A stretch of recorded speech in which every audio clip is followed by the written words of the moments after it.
बड़े बड़े दावे करने वाले प्रशांत किशोर आखिर मैदान में उतरने से पहले ही डर क्यों गए हैं? क्योंकि देखिए, कई बार प्रशांत किशोर कहते नजर आ रहे थे कि तेजस्वी यादव को सीधी टक्कर देंगे और राघोपुर से चुनाव लड़ेंगे, लेकिन राघोपुर से अब उनका नाम सामने नहीं आ रहा है।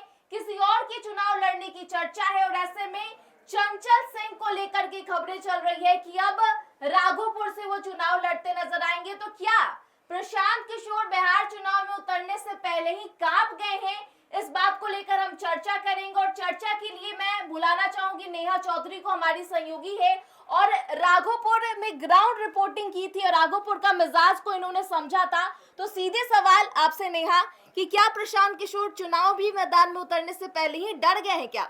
देखिए स्नेहा, प्रशांत किशोर कंफर्म नहीं था प्रशांत किशोर को लेकर कि वो राघोपुर विधानसभा सीट से चुनाव लड़ेंगे, लेकिन जब वो जनसभा किए, जिस दिन उनकी जनसभा थी उसी दिन मैं राघोपुर में रिपोर्ट कर रही थी। प्रशांत किशोर मुझे लग रहा है 1-1:30 बजे के आसपास आए थे।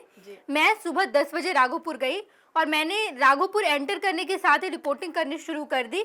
जातीय समीकरण का विशेष ध्यान रखा जाता है बिहार विधानसभा चुनाव में, बिहार के किसी भी चुनाव में।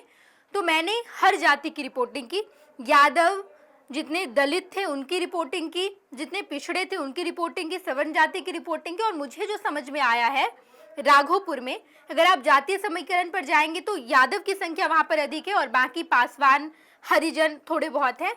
तो यादव अगर ज्यादा संख्या है तो यादव का वोट तो तेजस्वी यादव को जाता ही है। बाकी मैं दलितों की अगर बात करूं तो पासवान का भी वोट तेजस्वी यादव की ओर जाता मुझे दिखाई दिया। और उसी दिन मुझे लग रहा है जब मैं वापस आ रही थी उसके कुछ समय पहले ही प्रशांत किशोर वहां पर आए। और प्रशांत किशोर के लिए, प्रशांत किशोर का नाम भी वहां लोग नहीं जान रहे हैं स्नेहा। प्रशांत किशोर, यादवों का वोट तो प्रशांत किशोर को नहीं जा रहा है, ये तो आप रिटर्न ऑन द वॉल है, ये तो लिख कर ले लीजिए आप। लेकिन बाकी जो पासवान हैं, हरिजन है, बाकी तमाम जो जातियां हैं, उनका भी वोट प्रशांत किशोर को नहीं जाएगा। इसके पीछे की बड़ी वजह यह है कि प्रशांत किशोर एक नए चेहरे, भले ही उन्होंने 3 साल तक वहां पर पूरे बिहार में यात्रा की है, लेकिन राघोपुर भले ही बहुत पिछड़ा है। हम जब वहां गए तो बाढ़ ग्रसित इलाका है, बहुत पिछड़ा इलाका है, पटना से इतना नज़दीक है इसके बावजूद। लेकिन तेजस्वी के वोटर कल्ट वोटर है, वो कहीं नहीं जाने वाले। यादव एमवाई तो रहेंगे ही। और राघोपुर पारंपरिक सीट है लालू प्रसाद यादव की। लालू प्रसाद यादव मेरे ख्याल से 3 बार के वहाँ के विधायक है। उसके बाद राबड़ी देवी 2 बार की विधायक हैं। मुख्यमंत्री रहते हुए लालू प्रसाद यादव वहाँ विधायक रहे। राबड़ी देवी रही एक बार, राबड़ी देवी 2010 में उन्हें हार का भी सामना करना पड़ा। लेकिन जब तेजस्वी यादव ने अपनी खोई हुई पैठ वहाँ पर बनाने की कोशिश की 2015 में, तो भी उन्हें वहां से जीत हासिल हुई। 2020 में भी हुई है और 2025 में भी बिल्कुल ऐसा दिखाई दे रहा है। अगर प्रशांत किशोर वहां से लड़ते तो हारना निश्चित था स्नेहा। बिल्कुल हारना निश्चित था, क्योंकि जातीय समीकरण को खासा जो महत्वपूर्णता है वो दी जाती है और बिहार की राजनीति की अगर बात कर ले तो जातीय समीकरण को बहुत ज्यादा महत्व दी जाती है। लेकिन प्रशांत किशोर हर बार ये बोलते नजर आते हैं कि बिहार के जो जनता है वो जात पात से उठकर वोट कर रही है, बच्चों के लिए वोट कर रही है। इन तमाम बातों का जो जिक्र है प्रशांत किशोर करते नजर आए, दावा भी उनके तरफ से किया जा रहा था, लेकिन फिर भी नाम उनका नहीं है। ना राघोपुर से लड़ रहे हैं और करगहर से भी उनकी चर्चा थी और वहां नितेश पांडे लड़ रहे हैं। स्नेहा, कथनी और करनी में कितना फर्क है ये आप इस बात को देखकर समझ सकती हैं कि जब प्रशांत किशोर की पार्टी जनसुराज की कैंडिडेट की 2 लिस्ट आई, दोनों में जातीय समीकरण का विशेष ख्याल रखा है प्रशांत किशोर जी ने। भले ही वो कहते रहे कि बिहार जातीय समीकरण से उठकर वोट करेगा, जात पात से उठकर वोट करेगा, कैंडिडेट के ऐलान में साफ तौर पर पता चल गया है कि प्रशांत किशोर भी इस बात को अच्छे से समझते हैं। बिहार उन्होंने घूमा है, बड़े एनालिसिस्ट माने जाते हैं, तो और प्रिडिक्ट भी बहुत करते हैं, बिहार की राजनीति को अच्छे से समझते हैं। तो वो भी इस बात को जानते हैं कि बिहार जात पात से उठा अब तक नहीं है। मैं ये नहीं कहूँगी कि कभी ऐसा वक्त नहीं आएगा कि उठ पाएगा, लेकिन अब तक तो नहीं उठा है। ये इस बार के भी विधानसभा चुनाव में देखने को मिलेगा। 2024 के लोकसभा चुनाव में हमने देखा है कि किस तरीके से लालू प्रसाद यादव ने कुशवाहा कार्ड खेला और वो कितना बेहतरीन तरीके से दिखा भी और वो सफल रहे लालू प्रसाद यादव उसमें। तो प्रशांत किशोर को भी अच्छे से ये पता है कि जात पात से अभी तक तो बिहार नहीं उठा है, शायद वो वक्त आए। हम जैसे जो नौजवान हैं, हम शायद पहली बार वोट कर रहे हैं और हम अच्छे तरीके से इस बात को समझते हैं कि अगर बिहार जाति पाति से उठकर वोट करे तो बिहार का जितना विकास अभी हुआ है चौगुना विकास हो पाएगा, लेकिन बिहार अभी जाति पाति से नहीं उठा है स्नेहा।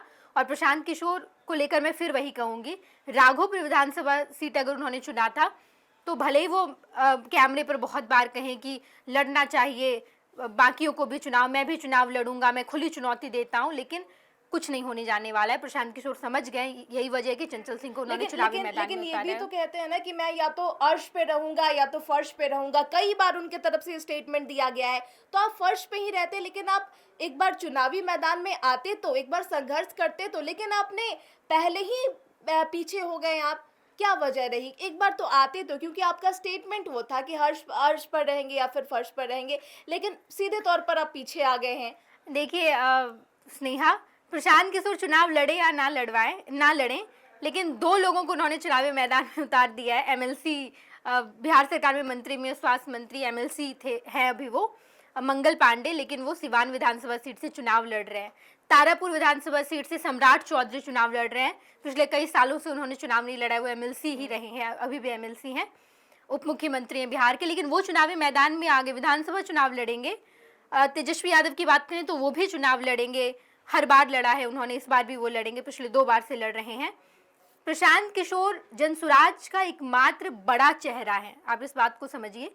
अगर प्रशांत किशोर, मैं ये नहीं कह रही हूँ कि हार ही जाएंगे, खुदा ना खास्ता अगर हार जाते तो जनसुराज की भद पीट थी पूरे बिहार में, क्योंकि प्रशांत किशोर ने नो डाउट बहुत मेहनत किया है। 3 साल तक वो पदयात्रा करते हैं, अलग अलग जगहों पर उन्होंने घूमा, वो अपनी तरफ से पूरे समीकरण का भी उन्होंने विशेष ध्यान रखा है।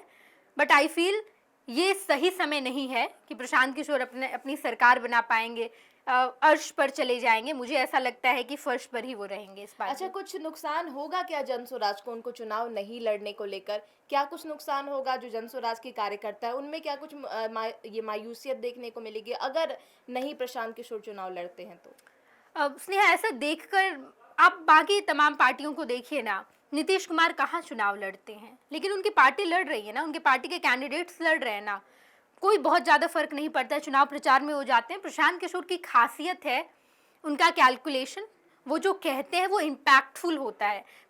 अभी तक मैं जितने भी विधानसभा सीट पर घूम रही हूँ, राघोपुर तो हम गए ही, लेकिन इसके अलावा जितने विधानसभा सीट पर मैं गई, प्रशांत किशोर की चर्चा है। कहाँ चर्चा है? युवाओं के बीच चर्चा है। वो लोग जो सोशल मीडिया को बहुत इस्तेमाल करते हैं, प्रशांत किशोर को लोग सुन रहे हैं। अभी आप बिहार में प्रशांत किशोर की अगर बात करेंगे तो Prashant Kishor is one of the leader जिसकी बातें लोग बहुत सुन रहे हैं। ट्रेंडिंग टॉपिक है प्रशांत किशोर, तो जी हाँ है प्रशांत किशोर।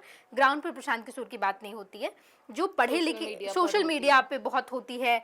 युवा बहुत बात कर रहे हैं कि कोई तो है जो रोजगार की बात कर रहा है, लेकिन रोजगार की बात तेजस्वी भी करते हैं, तो लोग तेजस्वी से भी बहुत रिलेट कर रहे हैं। तो अभी तो ये सही समय नहीं होगा। चलिए, शुक्रिया बातचीत करने के लिए नेहा चौधरी। तो साफ तौर पर आपको बताएं कि प्रशांत किशोर अब राघोपुर से चुनाव नहीं लड़ेंगे, उन्होंने अब बैकफुट पर आ गए हैं और अब तेजस्वी यादव को चुनौती नहीं देते हुए नजर आएंगे। हालांकि देखना होगा कि बाकी की जो जनसुराज की लिस्ट आएगी उसमें प्रशांत किशोर का नाम रहता है कि नहीं, क्योंकि हर बार दावा करने वाले प्रशांत किशोर राघोपुर से चुनावी मैदान में उतरने की घोषणा उनके तरफ से कई बार की है, लेकिन अभी की ताजा अपडेट आपको दे तो प्रशांत किशोर राघोपुर से चुनाव नहीं लड़ने वाले हैं। फिलहाल इस खबर में इतना ही। तमाम खबरों के लिए बने रहे फर्स्ट बिहार झारखंड के साथ। नमस्कार।